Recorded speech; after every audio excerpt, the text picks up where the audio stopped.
இந்த வருஷம் நீ அலைந்து திரிகிற ஒரு வருஷமாக அலைச்சல் அதிகமான ஒரு வருடமாக மாறிவிட்டதோ? And so whether this year become the years of wandering around here and there? இந்த வருஷத்துல நீ அலைஞ்சு அலைஞ்சு அலைஞ்சு உன்னுடைய அலைச்சல்களை தேவன் எண்ணி இருக்கிறார். And the Lord count all your wanderings.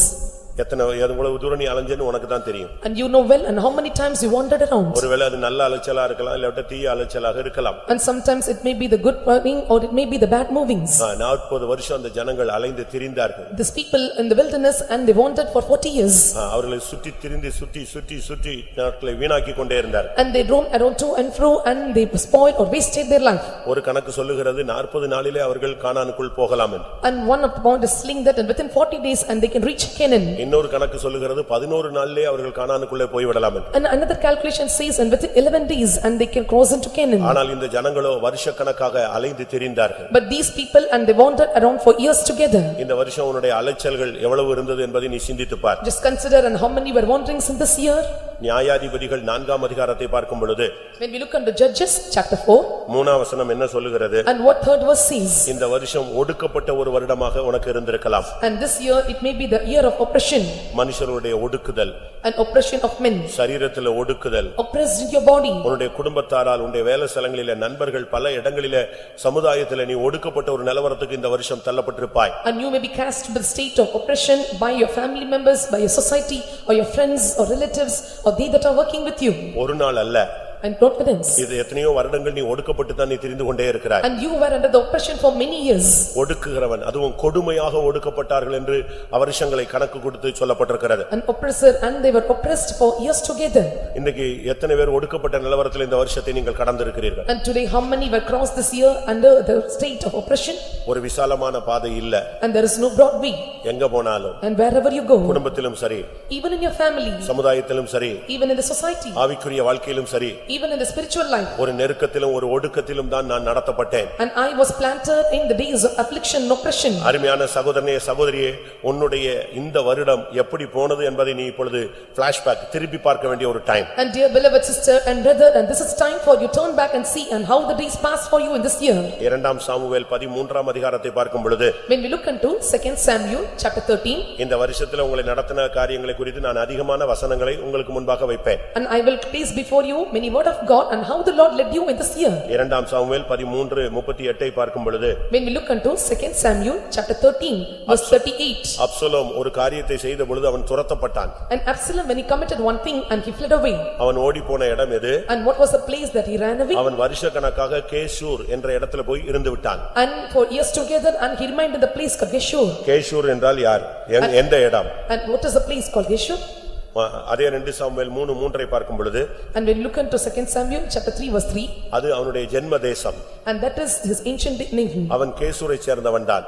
and he belonged to the land of Geshur. அவங்க அம்மா கேசூரை சேர்ந்தவர்கள். and his mother belonged to Geshur. இந்த வருஷத்துல நீ உன்னுடைய ஜென்ம சுபாவத்துக்கு நீ திரும்பி போய் விட்டாயோ என்பதை சிந்தித்துப் பார். and check and consider and whether you turn back to your sensual natures in this year. உன்னுடைய ஜென்ம தேசத்துக்கு நீ திரும்பி போய் விட்டாயோ? and whether you turn back to your own nation. இல்லாவிட்டால் உன்னுடைய ஜென்ம சுபாவத்துக்கு நீ திரும்பி போய் விட்டாயோ? and whether you have turned back to your sensual natures. இந்த வருஷத்துல உன்னுடைய ஆவிக்குரிய வாழ்க்கையில நீ சிறந்து விளங்கினாயா?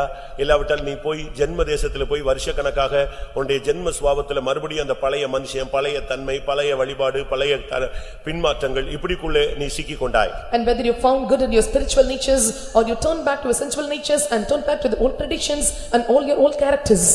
நீ நல்லா இருக்கணும்னு ஆசைப்படுற.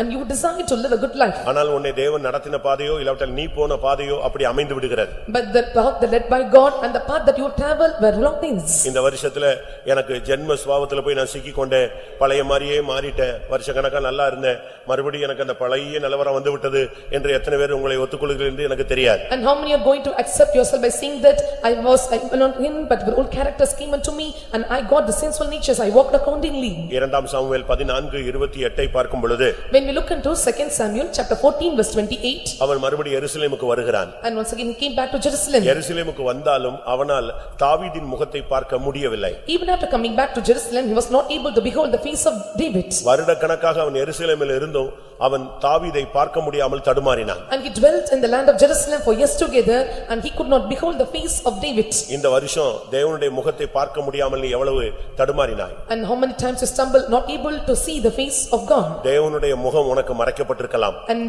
God's face must be hidden for you. கர்த்தர் ஒரு மனுஷனுக்கு முகத்தை மறைத்தா என்ன நடக்கும் தெரியுமா? And for if the Lord hides his face, and what would happen? இமைப்பொழுது நான் உன்னை கைவிட்டேன் என்று பைபிள் சொல்லுகிறது. The Bible says, and for a moment I have forsaken thee. இமைப்பொழுது என் முகத்தை உனக்கு மறைத்தேன் என்றும் பைபிள் சொல்லுகிறது. Also the Bible says, and for a moment I have hid my face. அந்த ஒரு செகண்ட் அந்த மறைவுதான் சிலுவையில அவர் தொங்கின ஒரு நேரம். A moment or a second and his face was hid, and that was the time he was crucified or hung on the cross. பிதா தன்னுடைய குமாரனுக்கு ஒரு வினாடி தன்னுடைய முகத்தை மறைத்தார். And so father and his face to the son for a moment. அந்த ஒரு செகண்ட்ல அவர் கதறதில் உங்களுக்கு எல்லாருக்கும் தெரியும். And you all know and how was shoutings and how lamented he was, and in 1 second he was forsaken by father. அந்த ஒரு செகண்ட்ல அவர் சொன்ன வார்த்தை என்ன? And so what was the word he uttered on the time? ஏலி ஏலி லாமா சபக்தானி. And Eli Eli lama sabachthani. என் தேவனே ஏன் என்னை கைவிட்டி? And my God, and why thou hast forsaken me? அந்த நேரம் பிதாவின் முகம் குமாரனுக்கு மறைக்கப்பட்ட ஒரு நேரம். And that was the time where the son's father's face was hid by the son. இந்த வருஷம் தேவனுடைய முகம் உனக்கு மறைக்கப்பட்டிருந்ததா? And in this year whether the father's or God's face was hidden for you? அப்சலோமும் தாவீதும் தகப்பனும் பிள்ளையும் தான். And Absalom and David, and they were father and son. அப்சலோமை ரொம்ப அதிகமாக தாவீது நேசித்த ஒரு மனுஷன். And Absalom was the one who was loved more by David. அப்சலோமுடைய ஹேர் ஸ்டைல பாத்தீங்கன்னா மறந்துருவீங்க, அவ்வளவு அழகான ஒரு ஆள். And so when you look into the hairstyle of Absalom, it's so awesome and you will be astonished. அப்சலோமை பத்தி பைபிள் சொல்லுகிறது, The Bible says about Absalom, அவருடைய சரீரத்துல ஒரு பழுது கிடையாது. and there is no fault or blame in his body. அப்படிப்பட்ட ஒரு மனுஷன். And such a good person he was. ஆனா இப்ப எருசலேமில் தான் இருக்கிறான்.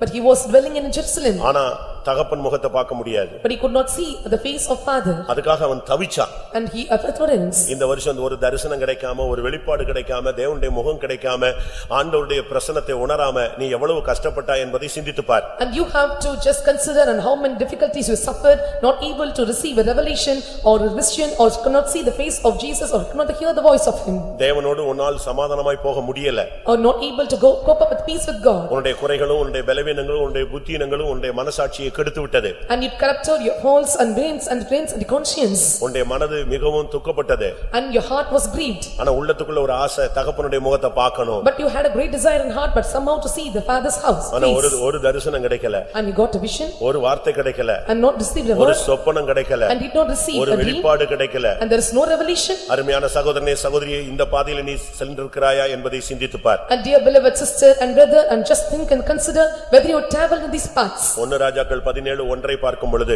When we look into 1 Kings chapter 17 verse 1. அங்க என்ன சொல்லப்பட்டிருக்கிறது? And what it is said there. ஒரு 3.5 வருடம் மழையோ பனியோ பெய்யவே இல்லை. And for 3.5 years and there were no dew and rain. மழையும் பனியும் இல்லாத ஒரு காலம். And it was a time there were no dew nor rain. இந்த வருஷத்துல ஆவிக்குரிய பின்மாரி மழை உன்மேல் பொழிந்ததா இல்ல அபிஷேகமே இல்லாம ஜீரோக்கு நில் பேலன்ஸ்க்கு நீ போய் விட்டாயா? And are you in the nil balance or zero state, or did not receive anointing and there is no spiritual latter rain? கடந்த வருஷம் உனக்கு அபிஷேகம் இல்ல, இந்த வருஷம் அபிஷேகம் இல்லன்னா உன்னுடைய வறட்சி எப்படி இருக்குது என்று யோசித்து பார். And if there was no anointing in the past years and this year, and just think and see and how your life was been drought. அதனால நல்ல அபிஷேகத்துல நிரம்புங்கன்னு இடம் கொடுக்கறோம், நீ அப்பதான் நீ பாத்ரூமுக்கு எந்திச்சு போவ. And so I give you time to fill an anointing at that time and you will go for bathroom. நல்ல அபிஷேகத்துல நிரம்புங்கமோ அப்பதான் நீ தூங்க ஆரம்பிச்சிடுவ. And so I ask you to fill in spirit, at that time you will start sleeping. நல்ல ஆவியில நிரம்புங்கமோ அப்பதான் உன் குழந்தையை தூக்கிட்டு நடந்துகிட்டு இருப்ப, வாக் ஃபேஷன் ஷோல போன மாதிரி போயிட்டு இருப்ப. And I'll ask you to fill an anointing, at that time you will take up your child and go like a fashion show. நல்ல ஆவியில நிரம்பும்போ அப்பதான் உனக்கு சரீரத்துல பலவீனம் வந்து நீ கீழ உட்காருவ. I'll ask you to fill in spirit, at that time you feel weakness in body and you sit down. ஏன்? Why?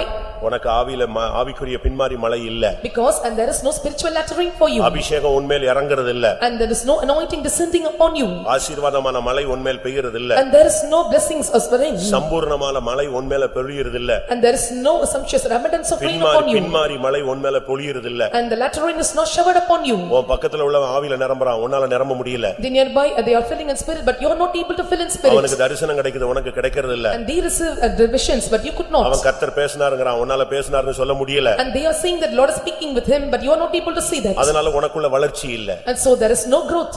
சகரியா 10:1 என்ன சொல்லுகிறது? In Zechariah chapter 10 verse 1 what it says? பின்மாரி காலத்து மழைக்காக வேண்டிக் கொள்ளுங்கள். And pray ye for the latter rain. அப்பொழுது தேவன் அவரவருக்கு பயிர் உண்டாக தேவன் மழையை வர்ஷிக்க பண்ணுவார். And the Lord will shower the rain and to make a cross on the field. சரியான ஒரு அபிஷேகம் இறங்கும் பொழுதுதான் உனக்குள்ள வளர்ச்சி, ஒரு முதிர்ச்சி, ஒரு தேறுதல் உண்டாகும். And so when the right anointing comes and there will be growth and there will be passing and there will be the good result. நீ இருக்கிற சபையில அபிஷேகம் இருக்கலாம், ஆனா உனக்குள்ள அபிஷேகம் இருக்கா? The place where you are, there may be anointing, but whether the anointing is in you. அப்படினா உனக்கு மழை இல்லன்னா உன்னுடைய நிலவரம் எப்படி இருக்குன்னு யோசிச்சு பார். And consider your state and where there is no rain for you. ஏன் மழை இல்ல? Why there is no rain? அது ஒரு சாபத்தின் அடையாளம். And it is a sign for a curse. ஏனென்றால் உன்னுடைய வானம் வெண்கலமாய் மாறி விடுகிறது. And because your heaven becomes a brass. அதனால தான் உனக்கு மழை இல்லாமல் நீ கஷ்டப்படுகிறாய். And so without rain and you feel difficulty. ஆண்டவர் உனக்கு வாக்குத்தத்தம் கொடுத்தது உண்மை. It is true, the Lord promised you. நீங்கள் ஆதியாகமத்தை படிச்சு பாத்தீங்கன்னா when you read in book of Genesis, எல்லாம் உண்டாக கடவுது உண்டாக கடவுது உண்டாக கடவுதுன்னு சொல்லிட்டே இருப்பார். and so the Lord is uttering the word and let it be made. ஆனா கீழ எழுதி இருக்கு உண்டாயிற்று உண்டாயிற்றுன்னு சொல்லிட்டே இருக்கு. And but the word says in the next verse and it was over. அதை பார்த்து நல்லது நல்லது என்று தேவன் சொன்னார் என்றும் சொல்லி இருக்கிறார். Also it is said that and Lord saw it, it was good. ஆனா இரண்டாவது அதிகாரத்துக்கு நீங்க போனீங்கன்னா அங்கதான் சத்தியம் சொல்லப்படுகிறது. But in the second chapter the truth was revealed. தேவன் சொன்னது உண்மை. And what the Lord was said was true. ஆனா மழை பெய்யாதபடியால் ஒண்ணும் முளைக்கவில்லை. And there was no rain and because there was no growth in it. நீ போய் வீட்ல உட்கார்ந்து நல்லா பைபிளை படிச்சு பார். And so when you go home and read in the Bible, ஆண்டவர் உனக்கு வாக்குத்தத்தம் கொடுத்தது உண்மை, ஆனா அபிஷேகம் இல்லாட்டா ஒண்ணுமே சக்சஸ் ஆகாது. It is true, the Lord gave you promise, but when there is no anointing and nothing comes in success. உனக்கு தரிசனம் இருக்கலாம், there may be vision, வெளிப்படுத்தல் இருக்கலாம், and you may have revelation, சொப்பனம் இருக்கலாம், you may have dream, வாக்குத்தத்தம் இருக்கலாம், and you may have the promises. உன்னை பார்த்தவன் தீர்க்கதரிசனம் சொல்லி இருப்பான். And looking unto you they may see utter the prophecies. அதெல்லாம் உண்மை, அதெல்லாம் பொய் நான் சொல்ல வரல. I am saying it is true but it is not false. நீ வாக்குத்தத்த சந்ததி தான். And you are the promised generation. உனக்கு அந்த வாக்குத்தத்தம் நிறைவேறித்தான் ஆக வேண்டும். And it should be fulfilled for you. ஆனா பைபிள் சொல்லுகிறது இன்னும் பூமியிலே மழை பெய்யவில்லை. But the Bible says and there was no rain in the earth. ஆனபடியால் ஒன்றும் உண்டாகவில்லை என்று நீங்கள் ஆதியாகமம் 2ஆம் அதிகாரத்திலே பார்க்க இயலும். And you are able to see in book of Genesis and there were no more rains. நீங்கள் 2ஆம் அதிகாரம் 5ஆம் வசனத்திலே நீங்க படிச்சு பாத்தீங்கன்னா உங்களுக்கு தெரியும். And so when you read in book of Genesis chapter 2 verse 8, நிலத்தினுடைய சகலவித பூண்டுகளும் இன்னும் முளைக்கவில்லை. And so there were no planting in the grounds in the land. ஏனெனில் தேவனாகிய கர்த்தர் பூமியின் மேல் இன்னும் மழையை பெய்ய பண்ணவில்லை. And because God the Father did not make the rain on the earth. அப்ப இதிலிருந்து என்ன விளங்கிக் கொள்கிறோம்? So what do we understand from this? மழை இல்லை என்றால் உன்னுடைய வாழ்க்கையிலே விளைச்சல் இல்லை என்று அர்த்தம். If there is no rain and there is no cultivation in your land. இந்த வருஷம் உனக்கு மழை பெய்ததா மழை பெய்யலையா? And whether the rain showered in this year for you or not. சமீபத்துல இப்பொழுது கணக்குப்படி பார்த்தா நமக்கு பெய்ய வேண்டிய மழை என்ன செய்யல? இந்த வருஷம் பெய்யல.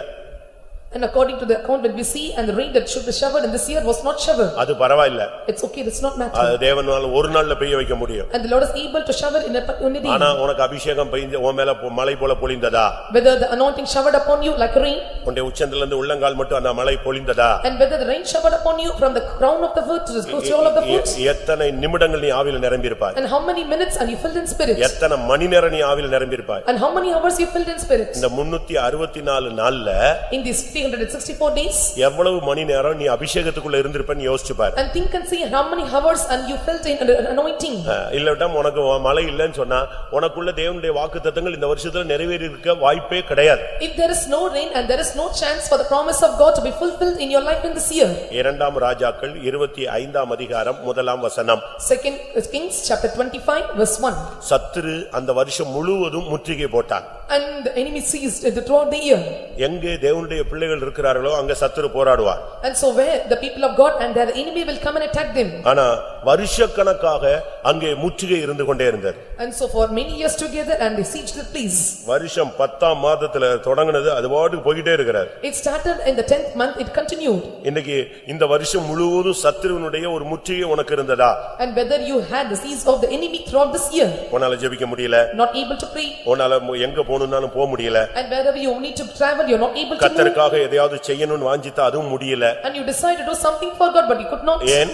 Why? உன்னை சுற்றி சத்துரு பாளையம் இறங்கி இருந்தான். And because and the enemy encompassed around you. சத்துரு முற்றுகை போட்டிருந்தான். And he sieged around you. நீ அதுல சிக்கிக்கொண்டு தேவனுக்காகவும் சரி உனக்காகவும் சரி உன் குடும்பத்துக்காகவும் நீ எதையும் செய்ய இயலாதவனாய் கை கால்கள் கட்டப்பட்டது போல நீ உணர்ந்தாய். And you were entangled by them and so you are not able to do something for your family and for your family members and you were binded by your hands and legs. இந்த பாதையில நீங்கள் எத்தனை பேர் போனீர்கள் என்பதை பாருங்க. And check and see and how many travel in these paths. நீ சரியான அபிஷேகத்துல இருந்தேன்னா இந்த சத்துருவின் முற்றுகையை நீ உடைக்கணும். And if you are a right anointing and you must break out the siege of this enemy. வருஷ துவக்கத்துல இருந்து முடிவு வரைக்கும் மாசம் எனக்கு பிரச்சனைகள் இருந்து கொண்டே இருந்தது. எப்ப பார்த்தாலும் ஒரு பிசாசின் போராட்டம் என் சரீரத்துல குடும்பத்துல பிள்ளைகளுக்குள்ள வீட்டுல தொழில்ல இப்படியே ஒரு முற்றுகை போட்டது மாதிரி என்னால செயலற்று போனேன் அப்படின்னு எத்தனை பேர் இருக்கிறீர்கள்? And how many are in the state and from the beginning of this year until the end of this year I was encountered many problems that I am not able to anything the enemy encompassed and he seek around me. 31ஆம் சங்கீதம் 10ஆம் வசனத்தை பார்க்கும் பொழுது when you look into Psalm chapter verse 31 verse 10. 31:10 என்ன சொல்லி இருக்கிறது? And what it is said in Psalm 31 verse 10. என்னுடைய வருஷமெல்லாம் தவிப்பிலேயே போயிடுச்சு. And it is said that and my years passed in groaning. ஐயோ இப்படியா அப்படியா அப்படி ஆயிருமோ இப்படி ஆயிருமோ இது நடக்கலையே அது நடக்கலையே இதே காலையில எந்திச்சாலும் நைட் எந்திச்சாலும் இதே ரைம்ஸ் தான். And this was a mourning and was not able to do this and that from the morning till the evening and you kept mourning like this. இது பாவம் அல்ல பிரியமானவர்களே, இது ஒரு மனுஷனுடைய பாதையாக அமைந்து விடக்கூடாது. And this is not a sin but it should not become the path of man's life. ஆவிக்குரிய தவிப்புகள் இருக்கலாம். And you may have the groaning in spiritual state. பூமிக்குரிய தவிப்புகள் வரலாம். And also the groaning of the earth may come upon you. ஆனா அதே நேரத்துல வருஷம் முழுசும் இப்படி மாட்டிக்க கூடாது. But throughout this year and you should not keep mourning like this. என் பிராணன் சஞ்சலத்தினாலும் என் வருஷங்கள் தவிப்பினாலும் கழிந்து போயிற்று. And so my end it is gone with the mourning and days of the years were passed. என் பலன் குறைந்து என் எலும்புகள் எல்லாம் உலர்ந்து போயிற்று. And my faileth my iniquity my bones were consumed. எப்படி இருக்கும் நீங்க யோசிச்சு பாருங்க. And see and how it would be. யோவான் 5ஆம் அதிகாரம் 5ஆம் வசனம் சொல்லுகிறது. And 5th verse chapter 5 verse 5 of John says. சுமார் 38 வருஷம் அந்த மனுஷன் வியாதியிலேயே கிடக்கிறான். And 38 years and the man was under sickness. எப்படி இருக்கும் நீங்க யோசிச்சு பாருங்க. And see how it would be. இந்த வருஷம் தவிப்பினாலும் அதிகமா வியாதியிலேயே அவள் டைம் போயிடுச்சுன்னு சொல்றவங்க எத்தனை பேர்? And how many can say that and this year I passed with many kind of sign and groaning. Daily ஏதாவது ஒரு பெயின்ஃபுல்லா தான் நான் வாழ்க்கையில போயிட்டே இருக்கேன். And so every day I was causing for a painful life. இது நான் சொல்றது ஒரு வருஷ கதை. ஆனா அந்த மனுஷன் எத்தனை வருஷம் இருந்தா? 38 வருஷம் இருந்தான். I am telling you 1 year story but this man was under the sickness for 38 years. இந்த வருஷம் உங்க வீடு எப்படி இருந்துச்சு? ஹாஸ்பிடல் மாதிரி இருந்துச்சா? And whether your house was like a hospital in this year? எப்படி sick room மாதிரி இருந்துச்சா? Or like a sick room? அருமையான சகோதரனே சகோதரியே. And dear beloved sister and brother. இந்த வருஷத்துல நீ வியாதியிலேயே முடங்கி விட்டாயா? And in this year and whether you suffered by the sickness? உன்னால தேவ சமூகத்துக்கு வர முடியல? And not able to come to the presence of God? உன்னுடைய சொந்த வேலையை கூட உன்னால செய்ய முடியாம? And you could not do your own work? இல்ல கர்த்தருக்காக எதையும் செய்ய முடியாம? And not able to do for something for the sake of the Lord? உங்களை எத்தனை பேர் இப்படிப்பட்ட பாதையிலே கொண்டு போகப்பட்டீர்கள்? And how many were traveled in such paths? Amos 5:25 பார்க்கும் பொழுது. And when we look into Amos chapter 5 verse 25. Amos 5:25 பார்க்கும் பொழுது. And when we look into book of Amos chapter 5 verse 25. அந்த வருஷங்கள்ல அவர்கள் பலியோ காணிக்கையோ செலுத்தவில்லை. And the particular year and they paid not sacrifices or offerings. ஒரு வருஷம் அல்ல. Not 1 year. 40 வருஷம் இஸ்ரவேல் ஜனங்கள் வழியில பலியோ காணிக்கையோ தேவனுக்கு கொடுக்கவே இல்ல. 40 years and the people of Israelites and they offered not sacrifices and offerings. இந்த வருஷம் நீ எவ்வளவு பலி செலுத்தியிருப்பாய்? In this year and how many you have paid offerings? எத்தனை பேர் ஸ்தோத்திர பலி செலுத்தினீங்க? And how many offered thanksgiving? எத்தனை பேர் பாவ நிவாரண பலி செலுத்தினீங்க? And how many offered sacrifices? எத்தனை பேர் குற்ற நிவாரண பலி செலுத்தினீங்க? And how many offered the trespass offerings? இன்னும் எத்தனையோ பலிகள் இருக்கு. நீங்க எத்தனை பேர் அந்த உற்சாக பலி எல்லாம் செலுத்தினீங்கன்னு எனக்கு தெரியாது. And there are many offerings and how many paid free will offering? I don't know how many were offered these offerings. இன்னைக்கு अनेक தேவனுடைய பிள்ளைகள் பலியோ காணிக்கையோ செலுத்துற அந்த பிராக்டீஸே இல்ல. And today many people of God they don't have the practice of paying the offerings. இந்த வருஷத்துல இந்த வருஷம் முழுவதும் உனக்கு நீ எவ்வளவு பலி செலுத்தியிருப்ப? ஆவிக்குரிய பலிகள் இல்லாட்டி எழுத்தின் பிரகாரமான பலிகள் காணிக்கைகள் நீ எவ்வளவு செலுத்தியிருப்ப? இல்ல செலுத்த முடியாம போயிட்டியா? In this year and how many members of you I have offered the offerings? It may be the spiritual offerings or it may be the literal offerings. 90ஆம் சங்கீதம் 15ஆம் வசனம் சொல்லுகிறது. Psalm 90 verse 15 says. ஆண்டவரே துன்பத்தை கண்ட வருஷங்களுக்கு ஈடாக எங்களை மகிழ்ச்சியாக்கும் என்று ஒரு மனிதன் கேட்கிறான். A man is asking and the days that we have faced is make me to glad and joy. இந்த வருஷம் உங்களுக்கு எப்படி இருந்ததுன்னு யோசிச்சு பாருங்க. And check on how this year was for you. இந்த வருஷம் முழுவதும் துன்பம் தானா? And throughout this year whether you face this affliction. கொஞ்ச நேரம் கூட உன்னால சமாதானமா இருக்க முடியலையா? You are not able to stay in peace for a while. உண்மையாகவே தேவனுடைய சமூகத்துல கூட உன்னால சமாதானமா இருக்க முடியலையா? And you are not able to stay in peace peacefully in the presence of God. நான் சொல்லுகிறது உங்களுடைய வாழ்க்கையோடு டச்சிங் பண்ணி பார். And just match and see and what I am seeing now. அதுக்கு பிறகு நான் டைம் தருவேன். Then after I will give you time. அப்ப நீ சரியான லெவலுக்கு உன்னை மாத்தணும். And so you have to make you to come to the proper level. இந்த வருடம் சாமுவேலுக்கு எப்படி இருந்தது? உனக்கு எப்படி இருந்தது? And in this year and how it was for Samuel and was for you. Samuel தன்னுடைய வாழ்க்கையை ஒரு ஒழுங்குக்கு உட்படுத்திக் கொண்டான். And Samuel made his life under discipline. அந்த மேப்பை விட்டு அவன் வெளியே எங்கேயுமே போக மாட்டான். And he never come out of that map or route. ஆவிக்குரியவன் ஆவிக்குரியவதெல்லாம் நின்னுட்டே இருப்பான். And he that is spiritual must stand in spiritual life. அவன் எந்த இடத்திலயும் தன்னுடைய வாழ்க்கை பாதையை மாற்றிக் கொள்ளவே இல்லை. And he never changed his route or spiritual life in any aspect. இன்றைக்கு இந்த வருஷம் உங்களுக்கு எப்படி இருந்தது? துன்பங்கள் கண்ட வருஷங்களா? And how this year was for you? This is the day or years of facing the affliction. ஒன்றை நீங்கள் புரிந்து கொள்ள வேண்டும். And one thing you should understand. தேவன் உன்னை ஒரு பாதையில கொண்டு போறாரு அப்படினா நீ அதுல ஒரு பாடம் படிக்கணும்ங்கறத உன்னை கொண்டு போறாரு. If the Lord is taking you in such paths and you have to learn a lesson. அந்த பாடம் படிச்சு and learning the lesson. நீ எக்ஸாம் எழுதி and writing the exams. நீ ஜெயிச்சிட்டேனா அடுத்த சப்ஜெக்ட் கொண்டு வந்துருவார். If you overcome and the Lord will take you to the next step. உபத்திரவப்பட்டது நல்லது. It is good for you have you afflicted. அதனால் நான் உம்முடைய பிரமாணத்தை பாடத்தை கற்றுக்கொள்கிறேன். And so because of that I learned these attitudes. இதுதான் ஒரு பக்தனுடைய சரியான அறிக்கை. And that is a confession of the saint.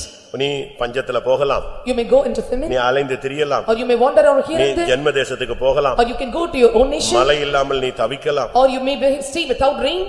ஒவ்வொன்றிலும் நீ ஒரு பாடம் கத்துக்கணும். And you have to learn a lesson in each and everything.